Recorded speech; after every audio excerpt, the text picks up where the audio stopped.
Zona berita horor. Tanah. Wingit. Keadaan memaksa kami untuk tinggal di rumah ini.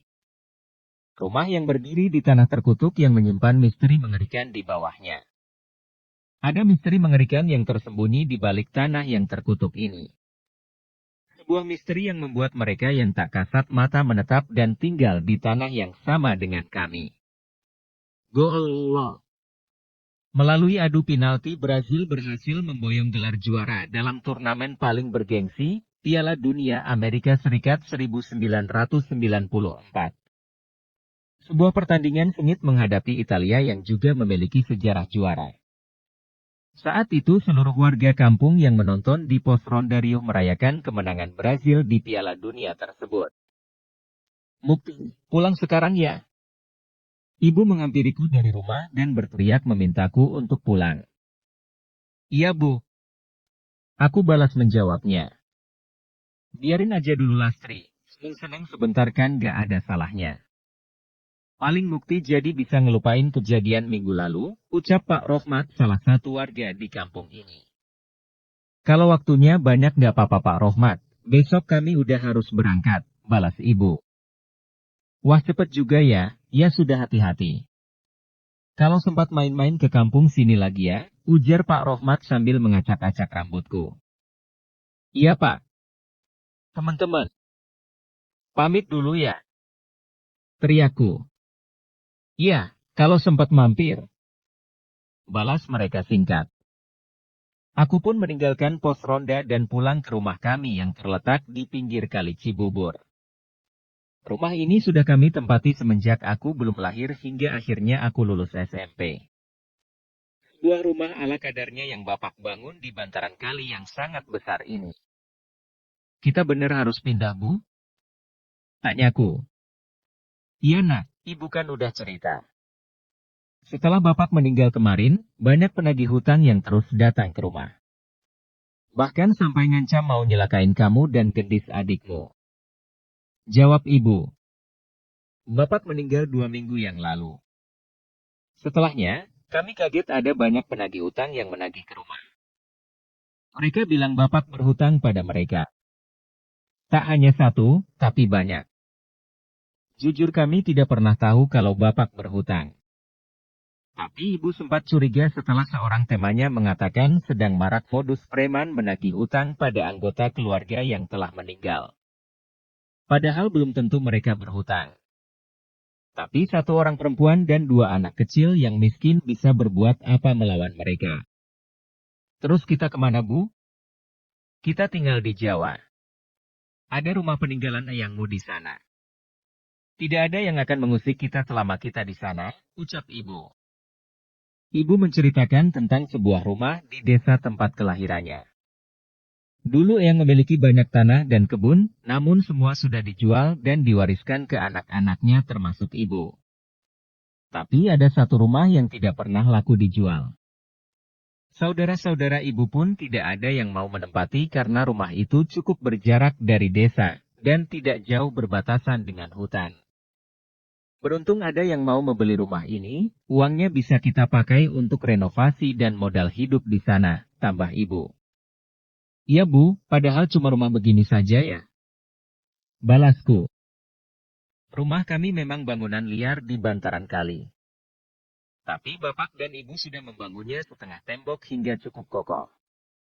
Hampir semua rumah di kampung ini tidak berizin, namun kami semua merasa aman karena ada yang sudah tinggal di tempat ini lebih dari 20 tahun dengan tenang. Sebuah angkutan umum sudah datang sejak tadi pagi. Ini adalah angkutan yang akan kami gunakan untuk pindah ke Jawa. Kami tidak membawa banyak barang. Sebagian perabotan sudah dijual dan sisanya diberikan ke pemilik rumah yang baru. Hanya sedikit yang kami bawa menggunakan angkutan umum bercat biru itu yang akan mengantar kami ke rumah baru kami. Sudah masuk semua? Tanya Bang Jaki, supir yang akan mengantar kami. Sudah Bang Jaki, tinggal orangnya. Kata ibu ngopi dulu aja, ada gorengan juga, balasku. Bang Jaki pun masuk ke rumah sembari menikmati kopi dan gorengan yang dibuatkan oleh ibu. Sementara itu ibu memeriksa kembali barang-barang yang sudah masuk ke mobil. Mukti. Sebelum menyusul ke rumah tiba-tiba seorang temanku memanggil dari jauh. Andri? Tanyaku sembari menghampirinya. Ini, kamu bawa ya, ucap Andri. Ada sebuah ukiran kayu berbentuk ular yang ia berikan padaku. Apaan nih? Bawa aja, aku dapat mimpi gak enak semalam, ucapnya. Andri menceritakan bahwa ia melihat aku dan keluargaku diincar sesuatu yang jahat. Ia memang dianggap anak yang cukup aneh di kampung, warga sudah menganggap ocehannya sebagai bualan belaka. Tapi sepertinya ia berniat baik, jadi tidak mungkin aku meledeknya. Oke, makasih dari, balasku. Hati-hati ya, sama jagain adikmu gendis, ucapnya sembari berlari meninggalkanku. Aku menerima benda itu dan menyimpannya di dalam tas pakaianku. Bu, masih jauh? Tanya gendis yang sudah merasa tidak nyaman di perjalanan. Masih setengah perjalanan lagi nak, tidur lagi aja, jawab ibu. Ini memang pertama kalinya gendis melalui perjalanan sejauh ini. Sebenarnya aku khawatir akan sekolahnya di desa, seharusnya sebentar lagi ia sudah masuk SD. Tapi aku hanya bisa percaya pada pertimbangan ibu. Menjelang maghrib, kami pun sampai di rumah yang akan kami tinggali. Sebuah rumah yang cukup berjarak dari rumah lain di desa. Ini rumah yang cukup besar. Semua dindingnya terbuat dari kayu yang sepertinya sudah sangat berumur. Ada sebuah pohon besar di depan rumah, namun pohon itu sudah kering dan tidak lagi berdaun. Saat mobil Bang Jaki terparkir di depan rumah, ada seseorang yang segera menghampiri kami. Seorang pria kurus yang sedikit lebih tua dari ibu. Pak Ngadimin? Sambut ibu. Lastri, gimana perjalanannya? Lumayan pak, pas lagi panas-panasnya, jawab ibu. Rumahnya sudah saya bersihkan, tapi ya seadanya. Lebih baik malam ini istirahat di rumah saya saja, besok baru beres-beres, ucap Pak Ngadimin. Halah pak, saya sudah ngerepotin minta dibersihkan malah ngerepotin nginep lagi, balas ibu. Ibu menolak untuk mampir ke rumah Pak Ngadimin dan memilih untuk terus menurunkan barang-barang di mobil. Bang Jaki dan Pak Ngadimin pun membantu kami sementara ibu menyalakan lampu teplok yang sudah tersedia di tembok rumah. Belum ada listrik, Bu? Tanyaku. Sudah. Tapi masih harus lapor PLN dulu biar dipasang lagi. Paling seminggu sudah nyala, balas ibu. Bang Jaki yang sedari tadi menurunkan barang terlihat cukup aneh. Kali ia berhenti melangkah dan menelan ludah. Bang Jaki nginep dulu aja, pagi baru pulang. Ada kamar kosong kok, ucap ibu. Enggak. Enggak, saya langsung saja habis ini. Mau mampir dulu, ucapnya dengan canggung. Ia terlihat begitu waspada dengan rumah ini. Mbak Lastri benar yakin mau tinggal di sini? Tanya Bang Jaki. Iyalah mas, sekarang cuma rumah ini yang bisa kami tinggali, balas ibu. Setelah membantu kami, Bang Jaki segera pamit. Padahal hari sudah larut malam. Pak Ngadimin pun mengantarkan kami makanan kecil dan minuman panas untuk kami dan buru-buru meninggalkan kami. Merasa cukup lelah, aku pun duduk di tikar yang sudah digelar oleh ibu. Rumah kayu dengan lampu remang-remang merupakan pemandangan yang cukup asing untukku. Apalagi suasana hening seperti ini tidak pernah kurasakan di rumah kami sebelumnya. Ada suara dari luar.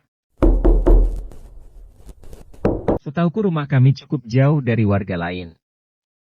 Aku malas mencari tahu dan memilih untuk tetap bersantai di tikar. Tapi suara itu mendekat ke jendela. Aku menoleh ke jendela. Aku tidak berani berjalan keluar jendela untuk memastikan dan memilih untuk menghampiri ibu. Ibu, teriakku. Aku mencari ibu di kamar, namun di kamar hanya ada gendis yang tertidur. Kenapa Mukti? Teriak ibu yang suaranya terdengar dari dapur. Aku pun berlari menuju dapur menghampiri ibu. Ada nenek-nenek, Bu. Serem di luar jendela, ucapku. Nenek-nenek? Malam-malam gini? Jangan ngarang kamu. Kalau capek tidur duluan aja, balas ibu yang sedang membersihkan kompor tungku yang mungkin akan ia gunakan untuk masak besok. Iya Mas Mukti, tidur duluan saja. Nanti gendis nyusul, tambah gendis yang tengah meminum susu yang sepertinya baru saja dibuatkan oleh ibu. Tuh. Tunggu. Gendis? Kamu di sini? Tanyaku bingung. Tidak mungkin aku salah. Tadi aku melihat dengan jelas gendis tidur di kamar. Iya, minum susu dulu. Habis ini mau tidur, disuruh ibu, balasnya. Aku menelan ludah sembari menoleh ke kamar tempat aku melihat gendis tertidur tadi. Sekelebat terlihat seorang nenek melintas di depan jendela rumah. Nenek itu berambut putih terurai berantakan dengan kebaya putih yang lusuh. Ia tertawa dengan mulutnya yang memerah. Sontak bulu kuduku berdiri, tubuhku merinding. Aku bantuin ibu aja deh, ucapku yang sedikit ragu untuk kembali ke ruang depan lagi. Apalagi di kamar. Karena kamar yang lain masih berantakan, malam itu kami tidur dalam satu kamar. Tapi walaupun lelah, malam itu aku sulit untuk tertidur saat mengingat kejadian tadi.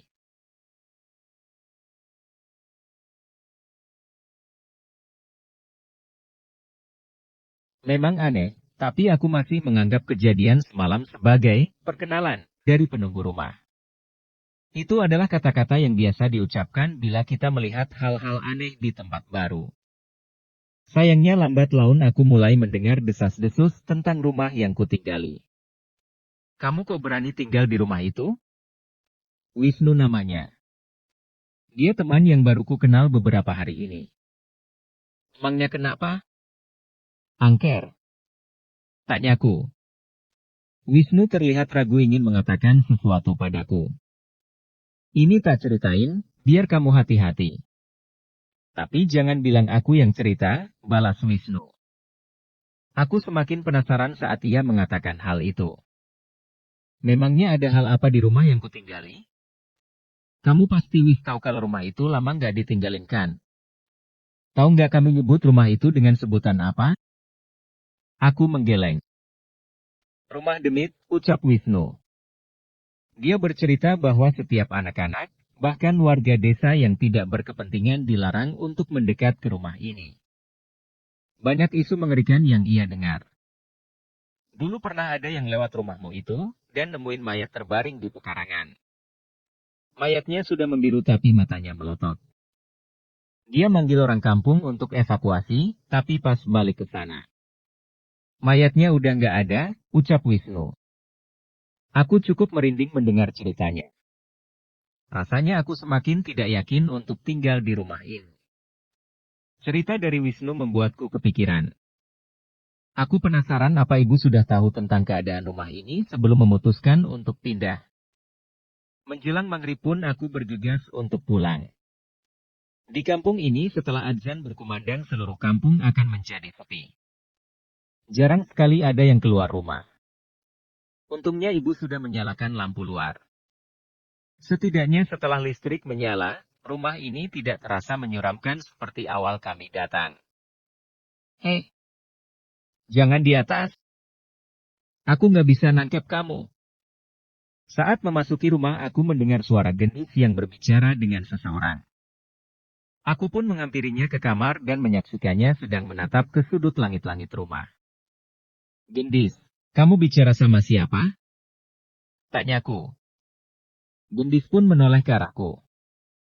Ia pun menggeleng menjawab pertanyaanku.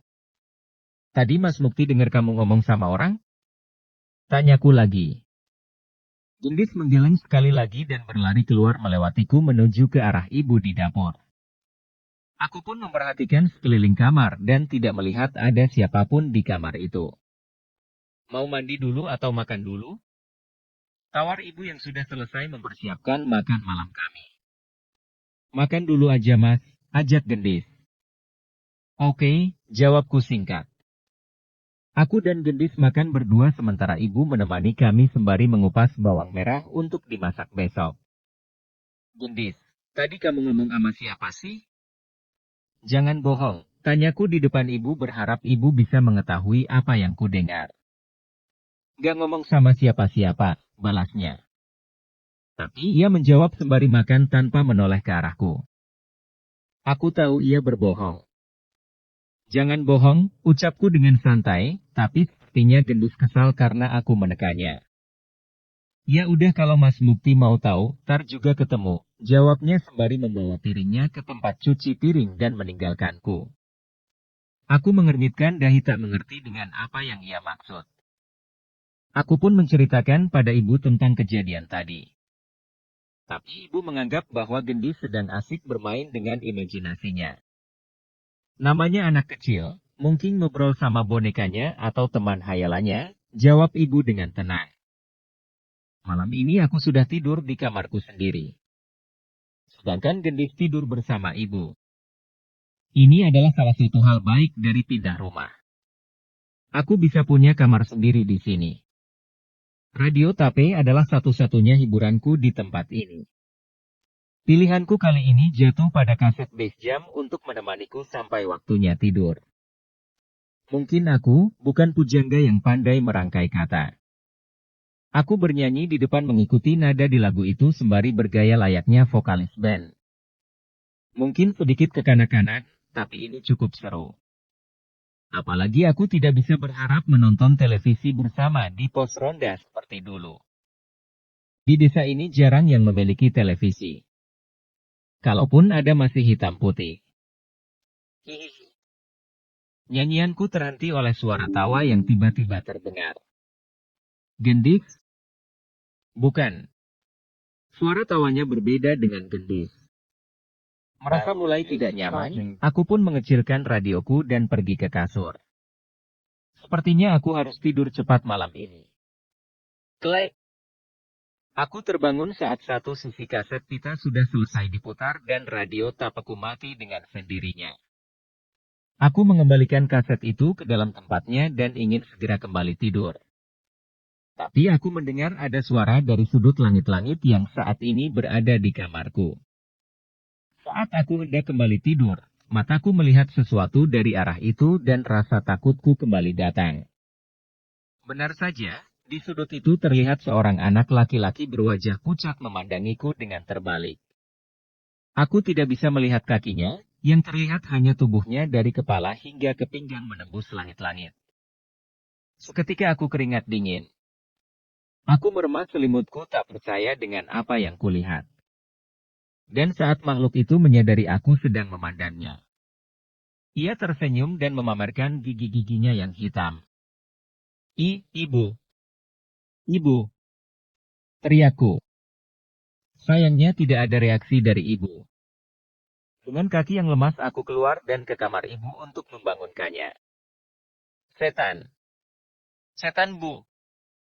Aku membangunkan ibu. Setan? Jangan ngawur kamu.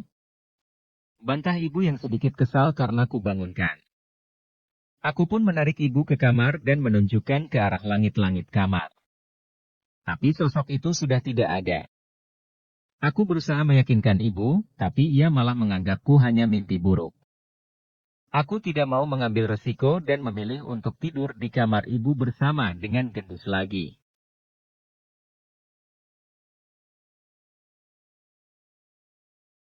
Apa kejadian seperti itu sering terjadi? Tidak juga. Semenjak anak kecil di langit-langit rumah itu tidak ada lagi hal aneh yang aku lihat dalam beberapa hari. Hanya pada Wisnulah aku bisa bercerita tentang kemunculan makhluk-makhluk itu. Ibu sudah pasti tidak percaya, sedangkan bila aku cerita pada Gendis dia akan ketakutan dan semakin merepotkanku. Kamu temenin aku ngineplah di rumah, ajakku pada Wisnu. Tidak mau, aku sudah hidup tenang. Kenapa harus nemenin kamu di sana? Ntar ada yang ngikut lagi, tolak Wisnu. Sekali-kali nggak apa-apa kan? Mending kamu yang nginep di rumahku. Lebih aman, balasnya. Itu nggak nyelesain masalah, balasku lagi. Sesekali mungkin aku harus mengajak seseorang untuk menginap agar ada saksi lain selain aku yang melihat sosok gaib itu. Mungkin dengan itu ibu akan percaya. Tapi ternyata, aku tidak perlu melakukan hal itu. Suatu ketika, ibu sedang membantu salah satu tetangga kami yang sedang panen kacang di kebunnya. Aku menunggu ibu sembari menjaga Gendis sambil bermain di halaman rumah ibu itu. Ibu baru selesai saat maghrib, dan kami pulang saat matahari baru saja terbenam. Seperti biasa, jalanan sudah sepi dan arah ke rumah kami cukup gelap dan menyeramkan. Gendis pun sampai mintaku gendong karena takut. Dari rumah terakhir di desa, setidaknya kami harus berjalan beberapa ratus meter untuk sampai ke rumah. Seharusnya beberapa menit lagi kami sampai dan bisa segera beristirahat. Tapi, saat rumah kami sudah terlihat tiba-tiba ibu terhenti. Kenapa berhenti, Bu? Tanyaku. Wajah ibu terlihat aneh, ia memandang rumah dengan gemetar. Aku pun menoleh ke rumah dan melihat pemandangan yang tidak akan pernah bisa kulupakan. Pocong. Di halaman kami berdiri pocong-pocong dengan kain kafan lusuh yang menggeliat dengan mengerikan. Tidak hanya di halaman, bahkan di atap rumah kami pun ada beberapa pocong yang terbaring dan duduk berserakan. Aku menggenggam erat tangan ibu dan menariknya mengajaknya untuk memutar balik. Tidak mungkin kami pulang ke rumah di mana terdapat pocong sebanyak itu. Gendis takut, Bu. Tangis Gendis yang ternyata juga melihat sosok itu. Ke rumah Pak Ngadimin, kita ke sana dulu, Le. Perintah ibu yang segera mengajak kami pergi secepatnya. Pak Ngadimin heran dengan kedatangan kami sekeluarga di malam hari. Apalagi ia melihat wajah kami pucat dengan tubuh yang gemetar. Sudah, duduk dulu. Biar dibikinin teh panas, ucap Pak Ngadimin yang langsung memerintahkan istrinya membuatkan teh panas untuk kami. Tidak ada satupun dari kami yang mampu bicara sampai istri Pak Ngadimin datang dan memberikan kami minum. Pocong Pak Ngadimin, pas kami mau pulang dari jauh kami melihat rumah kami dipenuhi pocong Pak, ucapku sambil gemetar. Ibu hanya merenung dengan sedih. Jelas keadaan ini membuat ibu semakin tertekan. Kalau saya tetap memaksa tinggal di rumah ini resikonya apa, Mbah? Tanya ibu. Mbah Sartiman menggeleng melihat keteguhan ibu. Di satu sisi aku melihat Mbah Sartiman menaruh simpati dengan keadaan kami. Kalau kalian memaksa tinggal di sini, kalian harus pergi di waktu-waktu yang saya berikan. Sosok pocong-pocong itu akan muncul di hari dan weton itu. Tapi bila ada jalan untuk tinggal di tempat lain, saya tetap menyarankan kalian pindah, ucap Pak Sartiman. Jumat Kliwon, Sabtu Pahing. Pada 2 hari itu kami harus menjauh dari rumah. Menurut Mbah Sartiman, sosok-sosok itu akan muncul pada hari-hari itu. Pak Ngadiman yang kasihan dengan ibu pun mengizinkan kami untuk menginap di rumahnya pada hari-hari itu. Benar ucapan Pak Sartiman. Pada Jumat Kliwon kami pasti melihat sosok pocong itu, kami juga mengajak Pak Ngadiman untuk memastikannya dan ia pun percaya. Menurutnya jarang ada warga yang keluar malam apalagi pada hari-hari tersebut. Mungkin itu yang membuat warga desa tidak mengetahui penampakan ini. Dengan mengikuti aturan dari Pak Sartiman, kami pun bisa bertahan hidup di rumah itu selama berbulan-bulan. Setiap menjelang Jumat Kliwon dan Sabtu Pahing, kami selalu siap-siap berkemas dan menumpang di rumah Pak Ngadiman. Mungkin cerita mengenai pocong yang mengelilingi rumahku sudah cukup mengerikan bagi kalian. Tapi percayalah, ada hal yang lebih mengerikan tersembunyi di tanah ini.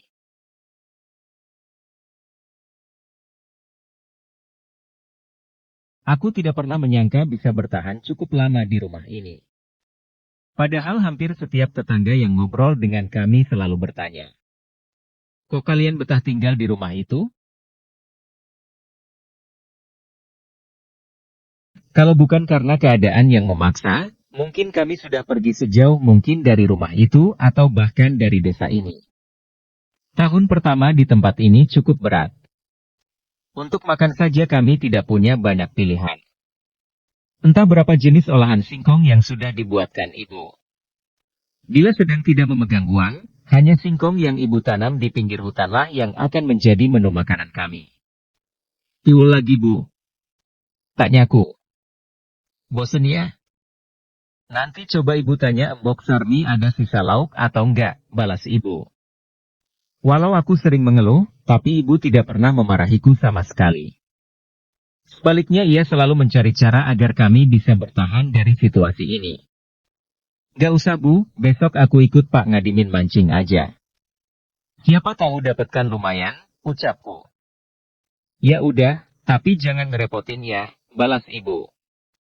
Ada satu berkah yang kurasakan saat hidup di desa. Kami masih bisa bertahan hidup dari alam. Ada tanah untuk ditanam, ikan untuk dipancing, bahkan kalau tidak malas ada burung yang bisa dijala dari sawah-sawah yang hampir panen. Tapi aku tetap bertekad, suatu saat kami harus keluar dari situasi ini. Terutama dari rumah ini. "Masih sering lihat yang aneh-aneh di rumah?" tanya Pak Ngadimin sambil menunggu umpannya termakan oleh ikan di sungai ini. "Masih Pak, tapi selama di dalam rumah paling cuma sekelebat-sekelebat aja. Kata ibu yang penting gak keluar pas malam-malam aja," jawabku. "Yang penting kamu jagain ibumu dan gendis ya, Mukti." "Belum pernah Bapak melihat orang setegar ibumu itu," balasnya. "Pasti Pak." Seperti biasa, aku pulang ke rumah saat langit masih terang. Entah mengapa aku merasa hari di desa ini lebih pendek daripada di kota. Dulu jam 8 malam, kami malah baru keluar untuk berkumpul di pos ronda. "Gendis, sudah mau malam." "Masuk," ucapku pada gendis yang masih berada di teras rumah. "Iya," jawabnya. "Kalau iya langsung masuk Don, jangan bengong," balasku. "Nanti malam mau ada tamu," ucap gendis sambil menatapku. "Tamu? Siapa?" tanyaku. Gendis tak menjawab dan malah segera berlari ke dalam rumah.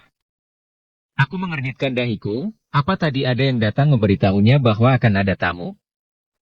"Banyak banget ikannya, ini kamu semua yang mancing?" tanya ibu. "Ya enggak, sebagian Pak Ngadimin. Tapi tadi dapat banyak, jadi aku dibawain agak banyakan," balasku. Lumayan, ibu mengolah ikan yang kubawa untuk bisa dimakan selama beberapa hari. Setidaknya selama beberapa hari kami terselamatkan dari olahan singkong lagi. Kami makan ditemani hujan yang mulai mengguyur desa. Ibu pun sudah siap dengan beberapa ember dan panci untuk diletakkan di titik kebocoran atap rumah. Suara tetesan air dari kebocoran rumah pun menjadi senandung yang menemani malam hari kami. Entah mengapa, tanpa disadari kami bertiga merasa gelisah. Seperti ada sebuah perasaan yang membuat kami tidak nyaman. Gambar membuat suasana kami bertiga kaget dan semakin merasa aneh. Coba merapatkan, ayah kilat tidak terlalu mengagetkan kami. Tapi, bukannya kembali, ibu hanya terdiam di depan jendela sembari melihat sesuatu di luar. "Bu," tanyaku. "Jangan keluar, apapun yang terjadi jangan keluar," balas ibu yang segera merangkulku dan mengajakku menjauh dari jendela. Aku pun berinisiatif membawa radioku dari dalam. Dengarkannya. Pan. Tidak ada satupun dari kami yang mengajak masuk ke kamar. Satu sisi kami takut dengan apa yang ada di luar. Di satu sisi kami juga khawatir akan terjadi tidak. Aku berharap suara radio yang kusetel bisa sedikit menenangkan kami. Namun walau sudah mendengarkan beberapa lagu dan drama radio, tangan ibu masih terlihat gemetar. Sudah Deposit beberapa photos lama. music. Mungkin saja keranda itu sudah menghilang dengan sendirinya seperti saat kemunculannya. Setidaknya itu yang kupikirkan. Aku pun mencoba melawan rasa takutku untuk kembali mengintip melalui jendela. Bila maka kami bisa masuk kamar dan tidur dengan nyenyak. Coba Mukti lihat lagi, Bu, ucapku. Hati-hati nak, balas ibu. Aku mendekat ke arah jendela di gordenya. Darah dan jenazah itu masih ada di sana.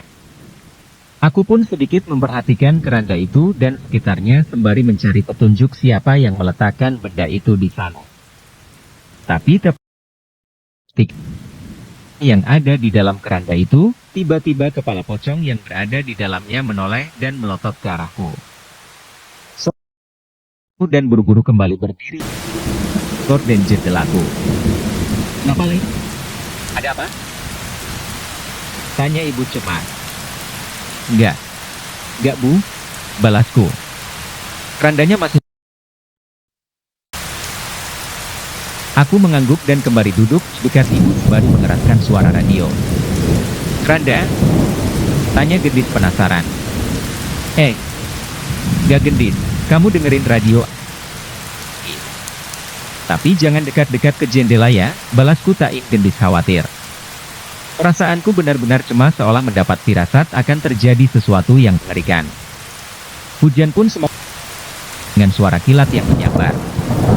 Saat itu aku dari kilatan cahaya samar-samar aku melihat bayang manusia terpantul ke gorden jendela kami.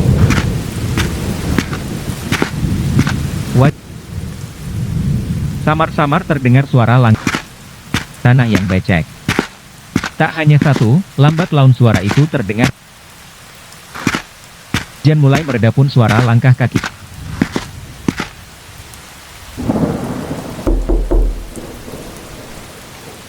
Seseorang mengetuk lantai teras rumah kami. Ketika aku teringat kejadian saat hari pertama. Nampakkan seorang nenek.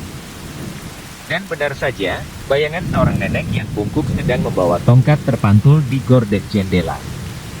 Ojo ono sing metu yole.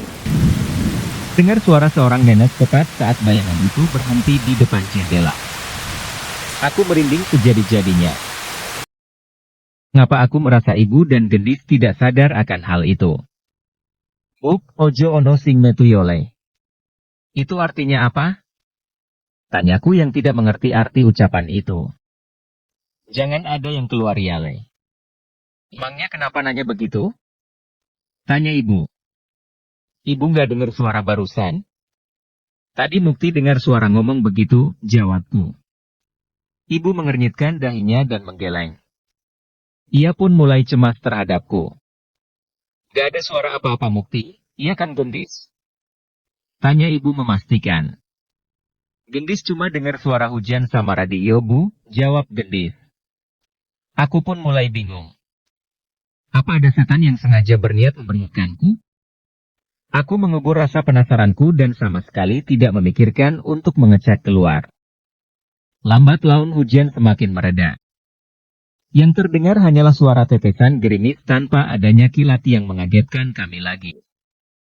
Aku melihat ke arah jam dinding dan mendapati bahwa waktu telah menunjukkan hampir jam 1 pagi. Gendis sudah tertidur dan ibu beranjak dari tempatnya untuk mengecek kembali ke jendela. Aku merasa harus ikut menemaninya. Saat gorden itu tersibak, aku melihat sebuah pemandangan yang tidak akan pernah bisa kulupakan. Ada sekumpulan orang-orang dengan mengenakan baju Jawa dengan bawahan kain jarik. Ada yang bertelanjang dada dan ada yang mengenakan surjan atau kebaya yang sangat lusuh. Kulit mereka hitam dan bercampur dengan lumpur dan mengerumuni keranda berisi jenazah itu. Wajah mereka mengerikan. Mereka seperti kesetanan merogoh sosok yang berada di dalam keranda itu dengan beringas. Aku ingin mencari tahu apa yang mereka lakukan. Tapi tanpa sadar salah satu dari mereka menoleh ke arah kami. Tutup Bu. Dengan cepat. Aku teringat ucapan sosok nenek yang memperingatkanku tadi. Ibu segera menutup jauh. Kami pun kembali ke dekat Gendis dengan jantung yang berdebar. Benar saja. Terdengar langkah seseorang mendekat ke dalam rumah. Langkah kaki yang menginjak tanah becek berubah menjadi suara kaki yang menginjak lantai kayu. Aku pun segera mematikan radio dan mengajak mereka menjauh dari arah jendela. Samar-samar terlihat bayangan manusia dengan rambut yang panjang dan acak-acakan memperhatikan dari balik gorden. Ibu pun merangkulku dan gendis sementara aku tuju ibu. Sosok itu selinguk-selinguk seolah mencari keberadaan kami di dalam. Namun sosok itu segera kembali pergi. Aku sedikit lega, namun ibu masih tetap gemetar dengan apa yang terjadi. Tapi setelahnya, tanpa sadar kami tertidur di ruang depan bersama hujan yang mulai reda. Suara yang berkokok menyadarkanku dari tidur. Ketika aku panik saat mengingat kejadian semalam. Ibu dan gendis masih tertidur, tapi dari kisi-kisi jendela aku sudah melihat langit fajar yang mulai muncul walau suasana masih gelap. Aku pun memberanikan diri mengintip dari jendela untuk memastikan apa yang terjadi dengan keranda yang ada di luar. Tapi, keranda itu menghilang. Bu. Ibu. Aku membangunkan ibu ingin menunjukkan hal ini. Ibu terbangun dengan panik, sama sepertiku saat mengingat kejadian semalam. Kerandanya udah nggak ada, ucapku. Ibu pun meletakkan gendis yang tertidur di pangkuannya dan melihat keluar jendela. Ia terlihat menarik nafas lega mengetahui keranda itu sudah menghilang dari hal. Saat matahari mulai muncul, aku dan ibu pun membuka pintu dan mengecek keadaan sekitar. Benar, tidak ada tanda-tanda keranda itu masih ada di sini. Kami sempat berpikir apakah semalam kami berhalusinasi? Masalahnya, di tempat kami berdiri masih ada sisa-sisa telapak kaki manusia yang terjiplak di tanah basah dan sisa lumpur di halaman teras rumah. Gak Bu, Mukti khawatir. Soalnya waktu ditanya dia ngomong sama siapa, dia selalu menunjuk ke tempat yang gak ada siapa-siapanya, balasku. Ibu juga bingung. Semoga saja itu memang khayalannya sedang bermain. Tapi kalau memang ada sosok lain yang berkomunikasi dengan dia, doakan saja semoga bukan sosok yang jahat. Balas ibu. Kalau ibu sudah berkata seperti itu, sepertinya aku juga tidak bisa berbuat banyak. Setelah kejadian-kejadian itu, beberapa kali aku memergoki gendis sedang berbicara dengan seseorang. Aku pernah mengintip tanpa ia sadari, tapi tetap saja aku tidak melihat apapun. Gendis kalau bosan ajak main Mas Mukti aja ya. Kalau Mas ada di rumah pasti Mas temenin, ucapku berusaha untuk semakin dekat dengan gendis. Tapi kan enakan main sama yang anak-anak kayak gendis juga, balasnya polos. Anak-anak? Aku mencoba berpikir positif. Mungkin saja ia membayangkan sedang bermain dengan anak-anak seumurannya. Sudah cukup lama aku tidur terpisah dari ibu dan gendis. Aku pun mulai terbiasa dengan hal-hal aneh seperti suara dari luar. Angin yang tiba-tiba berhembus di kamar. Hingga benda yang bergerak. Selama tidak ada yang menampakkan diri, sepertinya aku bisa untuk mengasuhkannya. Tapi malam ini berbeda. Di tengah tidurku, tiba-tiba aku terbangun dengan perasaan aneh. Ada sesuatu yang berat menindih tubuhku. Jelas saja rasa takutku kembali muncul. Apalagi aku pernah mendengar cerita tentang orang yang ketindihan makhluk halus. Aku pun mencoba mengatur nafas dan melawan rasa takutku. Perlahan aku mencoba membuka mata dan kembali aku dikejutkan dengan apa yang kulihat. Sesuatu yang hitam dan cukup besar. Menindih tubuhku. Aku memastikan bentuknya dan mendapati ada bagian tubuh ular yang menindih tubuhku. Tapi itu baru permulaan. Saat aku mengucek mataku dan berusaha melepaskan gips, aku menemukan salah satu ujung dari tubuh ular itu adalah seorang anak kecil. Bentar. Aku mengingat anak kecil itu. Itu adalah sosok anak yang menampakkan diri saat awal-awal aku menempati kamar ini. Saat itu ia hanya menunjukkan setengah badannya saja, dan tidak kusangka setengah badannya adalah ular. Mengetahui aku tersadar, anak bertubuh ular itu melepaskan tubuhku dan keluar menembus pintu kamarku. Aku pun mulai merasa lega dan kembali mencoba menutup mataku. Tapi perasaan aneh kembali terjadi. Belum sempat aku tertidur, aku merasa ada sesuatu yang menatapku dengan tajam. Aku pun membuka mata lagi dan mendapati anak bertubuh ular itu berada di hadapanku lagi. Tapi saat mengetahui aku tersadar lagi, ia pun pergi ke arah pintu lagi. Tunggu, apa dia ingin aku mengikutinya? Aku pun mencoba membuka pintu dan mendapati sosok anak bertubuh ular itu menantiku di arah ruang depan. Ia pun berjalan lagi menembus pintu depan. Sepertinya dugaanku benar. Ia memintaku untuk mengikutinya. Tapi sepertinya aku tidak akan mengikutinya terlalu jauh. Tapi, aku merasa ada yang aneh. Pintu depan tidak terkunci. Saat itu aku mulai cemas. Aku melangkah ke arah pintu dan membukanya sesuai dengan kemauan anak itu dan mendapati ia terhenti di teras rumah. Ia seperti tidak bisa melangkah lebih dari itu. Tapi masalahnya bukan itu. Ada seorang anak kecil di halaman. Aku bisa memastikan dengan jelas bahwa itu adalah Gendis. Gendis, ngapain kamu di luar? Ayo masuk. Teriakku panik saat melihat Gendis berdiri sendirian di halaman. Sayangnya ia hanya menatap ke arah hutan membelakangiku dan rumah kami. Gendis. Aku berteriak sekali lagi dan berlari ke arahnya.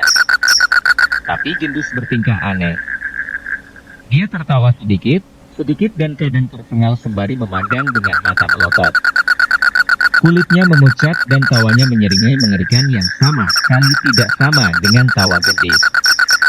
Terus gimana? Benda ini bahaya gak? Tanyaku. Ya, nggak tahu, balas Andri. Kok bisa nggak tahu? Aku pun bingung dan cukup kesal dengan jawaban Andri.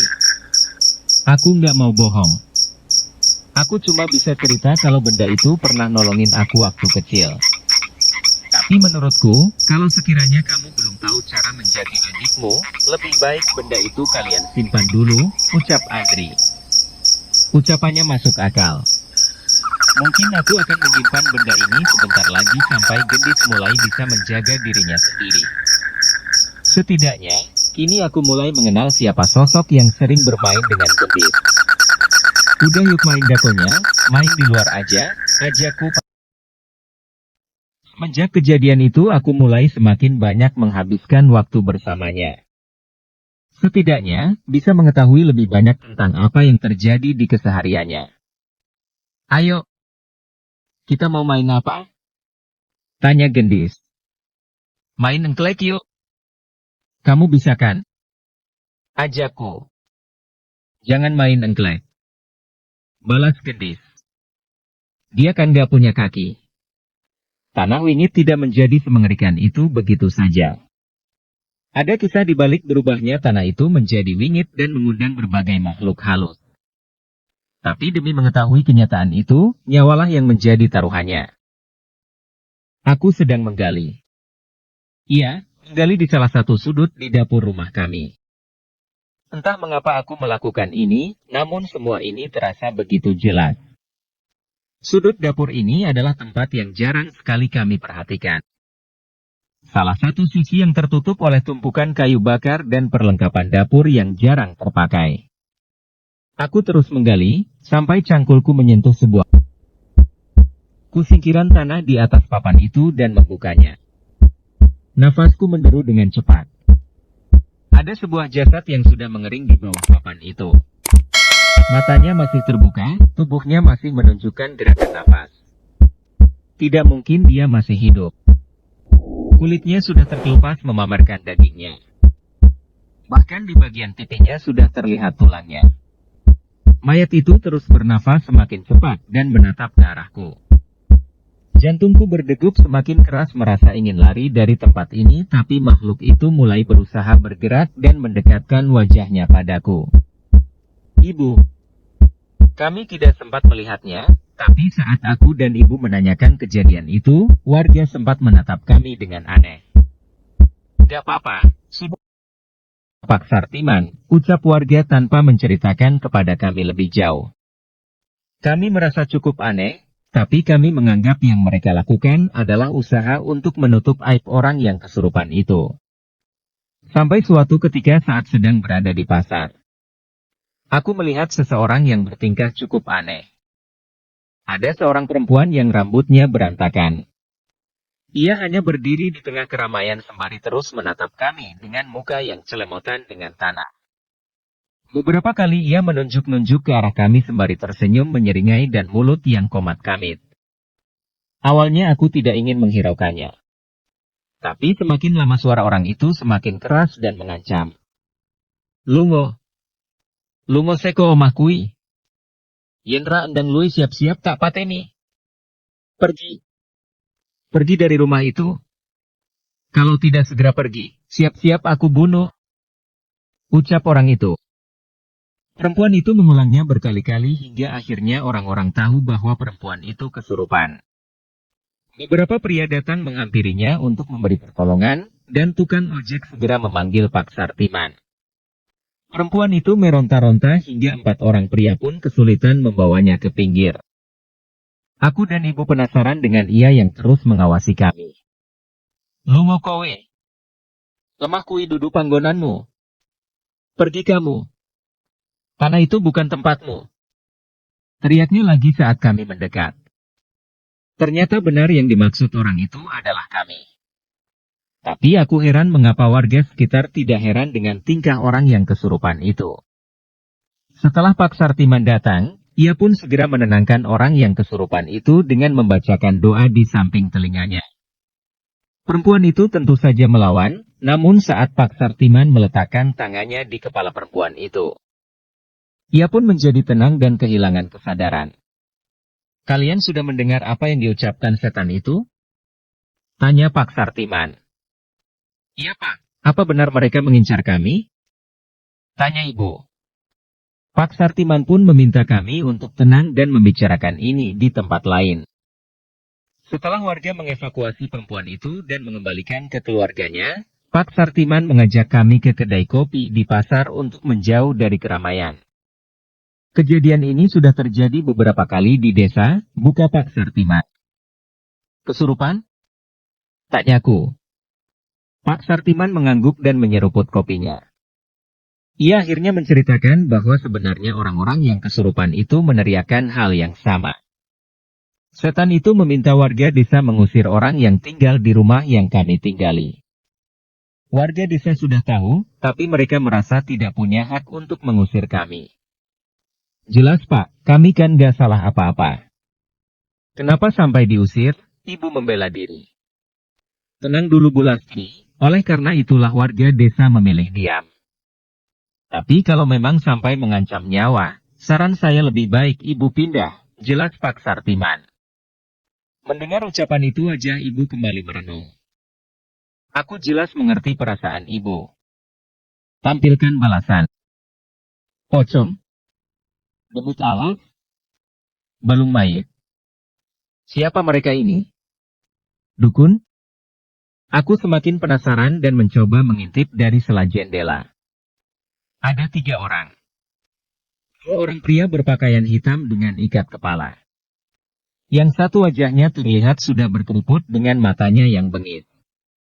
Ada sebuah golok di tangannya seolah membunuh seseorang. Seorang lagi tinggi bongsor berambut panjang. Namun wajahnya juga sudah berkeriput. Sedangkan seorang perempuan berpakaian kebaya sederhana yang berdiri sembari menunduk di belakang mereka. Sepertinya ia adalah pelayan dari kedua orang itu. Dukun Bu, bisiku pada ibu. Mendengar ucapanku, ibu dan gendut semakin takut. Pasalnya mereka sempat mendengar mereka mengancam untuk membunuh kami. Tak lama kemudian, suara seperti malam sebelumnya kembali terdengar. Ada suara sosok yang merintih seperti suara hewan dari arah dapur. Sontak ketiga orang itu pun menghampiri suara itu. Sesajen sudah kuganti, tapi dia masih mengamuk. Bisa bahaya kalau orang-orang tahu kita menguburnya di sini. Bisa ketahuan kalau kita yang membunuh Brotowilo dengan balung mayit, kata dukun bongsor itu menjelaskan pada temanya. Sialan, kuasai rumah ini dan kita urus sendiri balung mayat itu, balas dukun satunya. Lantas perempuan dan bocah itu, bunuh. Kita kuburkan di bawah rumah ini seperti yang lainnya, ucap orang itu dengan tenangnya. Dan itu, ketika keringat dingin bercucuran dari tengkuk kami. Maaf Den, Aden bicara seperti itu bisa Mereka sedang ucap yang perempuan di antara mereka. Bukannya semakin berhati-hati, dukun itu malah memukul pintu rumah dan memaksa untuk membukanya. Keluar! Teriaknya. Kita habisi saja sekalian malam ini. Mendengar ucapannya, sang perempuan dan dukun yang bongsor itu menurut dan membantunya membuka pintu belakang yang menyambung dengan dapur.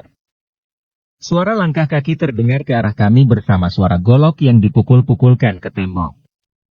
Bu. Gimana Bu, gendis taku? Aku segera menutup mulut gendis dan menyuruhnya untuk masuk ke kolong kasur. Pintu kamar terbuka. Dukun itu masuk ke kamar tempat kami berada. Kami hanya bersembunyi di kolong dipan kayu dan kami tubuhi dengan barang-barang yang sebelumnya memang ada di sini.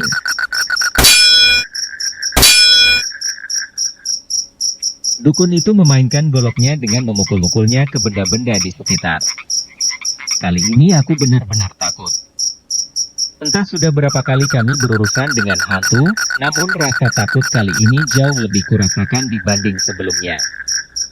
Di sini, nyawa kami terancam. Aku melihat dukun itu melangkah mendekat ke arah kasur. Ia menyabetkan goloknya di kasur dan memeriksanya. Kakinya benar-benar dekat dengan kami, hanya terpisahkan kardus barang-barang yang kami gunakan untuk menutupi tubuh kami. Ada? Tanya temannya dari luar. Gak ada, mungkin di kamar lainnya atau di ruang depan, ucapnya sembari melangkah keluar. Kami berdua menahan suara kami sekuat tenaga agar tidak menimbulkan suara yang bisa membuatnya menyadari keberadaan kami. Tidak persis seperti dengan yang terlihat di mimpiku. Mayat ini tidak membusuk dan kering seperti mumi. Sebagian daging dan kulitnya sudah terkikis dan memamerkan tulang-tulangnya yang sudah menjadi berwarna coklat gelap. Aku berpikir apa mayat ini yang mereka sebut dengan nama balung mayat. Lantas apa yang harus aku lakukan dengan mayat ini? Apa cukup dengan melaporkannya kepada Pak Sartiman atau warga desa? Bakar. Terdengar suara membisik dari bagian ruangan. Aku mencari asal suara itu dan menemukan setan anak kecil yang mendiami kayu ukiran ular itu seperti mencoba memberiku petunjuk. Aku tidak mampu berpikir lagi, sepertinya itu yang harus aku perbuat. Aku pun mengambil minyak tanah dan menyiramnya pada jasad itu. Aku saat itu tidak tahu saja yang kulakukan akan membakar rumahku. Hanya sedikit minyak. Aku pun melemparkan korek api dan membiarkan minyak itu menyala pada jasad.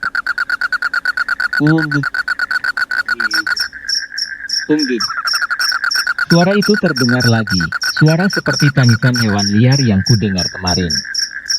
Kali ini terdengar lebih jelas berasal dari jasad yang kubakar ini. Api itu menyala tidak terlalu lama, ia mati dengan sendirinya.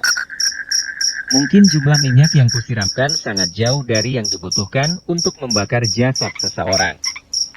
Aku mencoba mendekat untuk mengetahui keadaan mayat itu. Tapi tepat saat aku hendak melihat wajahnya, tiba-tiba sebuah tangan menarikku ke dalam lubang yang kugali sendiri. Ketika rasa takut dan rasa panikku membuatku kehilangan kesadaran. Hawa dingin begitu menusuk di sekujur tubuhku. Aku mendengar suara-suara aneh dari sekelilingku. Hihihi. Ada suara tawa seorang wanita. Raungan hewan buas yang terdengar pilu. Dan mendapati diriku berada di tempat berbeda. Di sekitarku terlihat pepohonan rimbun dengan kabut yang tebal. Aku menyadari bahwa tubuhku terbaring di sebuah benda ikatan bambu-bambu. Aku memperhatikan semuanya dan menyimpulkan saat ini aku sedang berada di dalam sebuah keranda.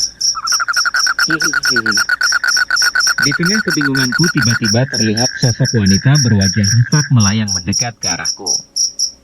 Ia melayang dengan baju putihnya yang lusuh berkibar dengan noda darah. Ia mendekat dan matanya terus menuju ke arahku. Aku ingin lari dari keranda ini, namun di sisi sebelahku sudah ada sosok pocong yang memantauku dari belakang semak. Tuh, tolong, tolong, ibu. Teriakku mencari pertolongan siapapun yang mungkin bisa mendengar. Sayangnya tidak ada tanda-tanda manusia lain di hutan ini. Tangan kuntilanak itu meraba keranda dan mencoba menggapaiku. Namun hanya jari-jari pucatnya yang bisa masuk dan mencoba menyentuhku. Pergi, pergi. Kami sudah urus semuanya, ucap Pak Sartiman. Ia pun bercerita menemukanku terbaring di lubang yang kugali di dapur bersama sesosok jasad yang sudah gosong dan kaku. Namun saat itu tubuhku kaku sekaku-kakunya tak bisa digerakkan sedikit pun. Saat itu ibu histeris dan meminta bantuan warga untuk menolongku. Santet balung mayit, ilmu hitam tingkat tinggi yang akan terus mengincar korbannya sampai semua keturunannya mati. Saat semua keturunan korbannya sudah mati, baru jasad itu bisa membusuk, jelas Pak Sartiman. Gila, masih ada hal seperti itu di alam ini. Selebih mereka menyimpan jasad yang mereka gunakan untuk media santet itu di rumah kami. Ada 2 dukun dan seorang wanita, Pak. Mereka pelakunya, ucapku. Pak Sartiman ternyata sudah mendengar cerita itu dari ibu. Menurutnya setelah santetnya digagalkan, ilmu itu akan berbalik dan meminta perapalnya sebagai medianya. Ia juga bercerita bahwa jasad itu sudah dibakar sampai habis. Mengenai benda-benda yang ditanam di halaman, rupanya Pak Sartiman juga sudah menemukannya dan membakarnya. Jadi yang membuat warga desa kesurupan itu setan kiriman dukun itu? Tanyaku. Benar, itu semua perbuatan mereka. Ibu bertanya apa kami sudah bisa menempati rumah itu lagi. Dan apa mungkin akan ada yang mengincar kami setelah kejadian ini? Pak Sartiman menjawab bahwa dibakarnya balung mayit seharusnya membuat dukun-dukun itu menerima invasinya. Dari penjelasan Pak Sartiman, sepertinya ia sudah memvalidasi hal itu, namun ia tidak ingin memberitahu caranya. Setidaknya ia ingin agar kami bisa tenang. Mas Mukti tidur lama banget. Gendis takut. Mas Mukti mimpi apa selama itu? Tanya Gendis. Aku mengingat apa yang terjadi saat tidak tersadar dan menceritakannya pada Pak Sartiman. Mengenai aku yang berada di dalam keranda di dalam hutan, mengenai sosok-sosok yang mengincar, sosok nenek-nenek yang memberiku isyarat. Pak Sartiman mengatakan bahwa aku beruntung. Menurutnya, bila aku sampai keluar dari keranda itu, mungkin saja nyawaku tidak bisa selamat. Apa itu berarti? Nenek itu mencoba untuk menolongku? Setelah kejadian itu, Pak Kades dan warga mengizinkan kami untuk tidur di balai desa hingga rumah kami selesai dirapikan. Selama tinggal di sana kami mendapat banyak cerita tentang rumah kami. Ada yang bercerita bahwa rumah itu adalah saksi hidup dari perseteruan 2 keluarga kakak beradik yang berakhir saling membunuh dan semua jasadnya dikuburkan di tanah itu. Belum lagi ada cerita bahwa tanah itu adalah tempat pemujaan sekte sesat yang pada waktu-waktu tertentu sering mengantarkan tumbal manusia di tanah itu. Sudah banyak generasi yang tinggal di desa ini, dan tanah itu selalu punya cerita mengenaskan di setiap generasinya. Banyak jasad sudah dikubur di sana, banyak ritual sudah terjadi di sana, dan banyak misteri yang masih tersembunyi di sana. Yang pasti, tanah ini sangat tidak layak untuk dihuni oleh manusia. Setelah lulus SMA aku mendapat pekerjaan dari seorang juragan di kota untuk mengantar hasil desa ke kota. Awalnya aku hanya dibayar serabutan, namun seiring berjalannya waktu aku pun mendapat kepercayaan untuk memegang 1 armada mobil bak untuk pekerjaan ini. Aku mendapat gaji bulanan, dan tak jarang petani-petani desa juga sering memberiku tanda terima kasih karena sudah melariskan jualannya. Padahal aku sudah cukup senang bisa membalas budi pada warga desa yang sering membantuku mengenai masalah rumahku. Aku sempat bertanya pada bos apakah aku boleh menerima uang dari mereka. Namun menurutnya, selamat bisa memastikan hasil panen tetap memiliki kualitas yang baik itu bukanlah masalah. Lagi pula bos pun sadar, gaji yang ia berikan masih jauh dari standar gaji karyawan kota. Aku cukup lega saat akhirnya bisa meninggalkan rumah yang berdiri di tanah wingit itu. Sesuai nazarku dulu, saat aku mulai bisa mencari uang, yang kutamakan adalah mencari tempat tinggal untuk pindah dari rumah itu. Aku pun mengontrak sebuah rumah sederhana yang tidak begitu jauh dari sekolah gendis. Walau kecil, ibu dan gendis merasa nyaman dan betah. Setelah yakin ibu dan gendis nyaman tinggal di kontrakan, aku pun meminta izin pada ibu untuk menghancurkan rumah yang berdiri di tanah wingit itu. Ibu setuju, terlebih aku sudah memiliki cukup tabungan untuk membeli tanah yang suatu saat akan kami bangun rumah kami sendiri. Kisah mengenai tanah wingit berakhir di sini. Kini tanah itu dialihkan sebagai tempat pemakaman, namun biasanya warga luar desa yang tidak mendapat lahanlah yang dimakamkan di sana. Sedangkan warga desa sendiri masih takut memanfaatkan lahan itu bahkan untuk memakamkan kerabatnya.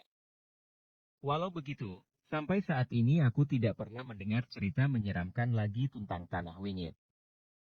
Entah memang sudah tidak ada, atau memang aku yang sudah tidak pernah mencoba untuk mendekatinya lagi. Tamat. Semoga kisah ini bisa diambil positifnya dan dibuang negatifnya. Mimin harap teman-teman bersedia untuk sekedar like, komen, dan share, supaya channel ini bisa semakin ramai. Terima kasih. Zona Berita Horor.